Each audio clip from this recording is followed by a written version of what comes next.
future must not belong to those who slander the Prophet of Islam.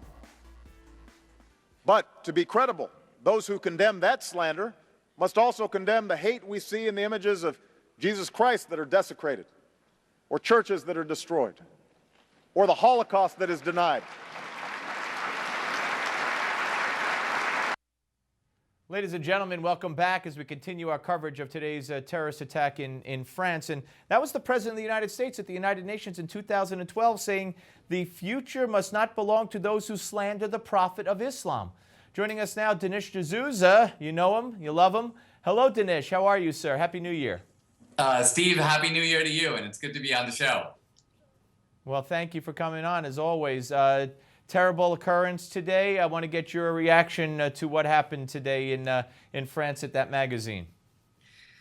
Yeah, so I think, Steve, nowhere in the world today is there a religion that takes the point of view that if you criticize it, if you mock it, if you make cartoons about it, that it's going to unleash its fanatics to show up en masse with machine guns and start shooting people.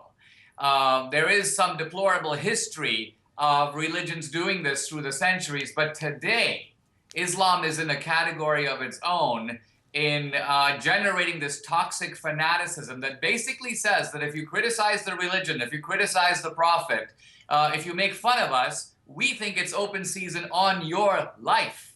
So this is not a matter of Obama's idiotic nuances and bogus equations. We're dealing here not with religion in general, but with a specific religion and a specific form of toxic fanaticism that is our unique political challenge now.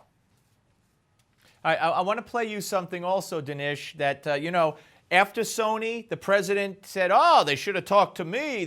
You can't capitulate to this kind of blackmail. And when, of course, he and Hillary made the video apologizing for that supposed anti-Muslim video that they say caused Benghazi. And now they're out there today, all of them, Kerry, Obama, oh, freedom of the press, you can't sacrifice. Well, I'll take you back to 2012, I think it's October, September 19th.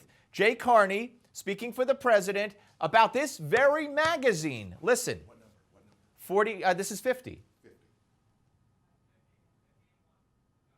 Well, we are aware that a French magazine published cartoons featuring a figure resembling the Prophet Muhammad, and obviously we have questions about the judgment of publishing something like this. We know that these images will be deeply offensive to many and have the potential to be inflammatory. But we've spoken repeatedly about the importance of upholding the freedom of expression that is enshrined in our Constitution. In other words, we don't question the right of something like this to be published. We just question the judgment behind the decision to publish it, and I think that's our view about the video that was produced in this country and has caused so much offense in the Muslim world. So they're not questioning the right of people to put these kind of cartoons and publish them or make the movies that they say caused Benghazi, but it's the judgment of, in this case, the magazine that wound up being shot up today that they question. So how could they have it both ways? They don't think they're having it both ways. They think they're restating the old argument that I disagree with you, but I defend your right to say it. But here's the point.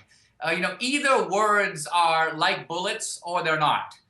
If they're like bullets, then the Muslims are right, that by insulting them, you're in effect verbally shooting them. And they have the right to come back and then actually shoot you. So if you want to defend free speech, by the way, this is not just a constitutional right in the American Constitution. It's a right affirmed in all liberal societies. And it's a particular irony of our time that it is we conservatives who have now become the defenders of the liberal tradition, while the so-called liberals coddle this Islamic radicalism. They're willing to suppress free speech on the campus. So they are licensing the curtailment of speech and, in a sense, acceding to the Islamic radicals who say, listen, you want to outlaw speech on campus. We want to outlaw it by shooting people who do it.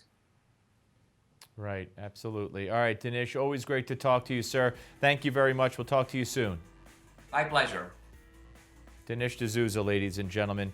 here on the Steve Malzberg Show. All right, we're going to come back.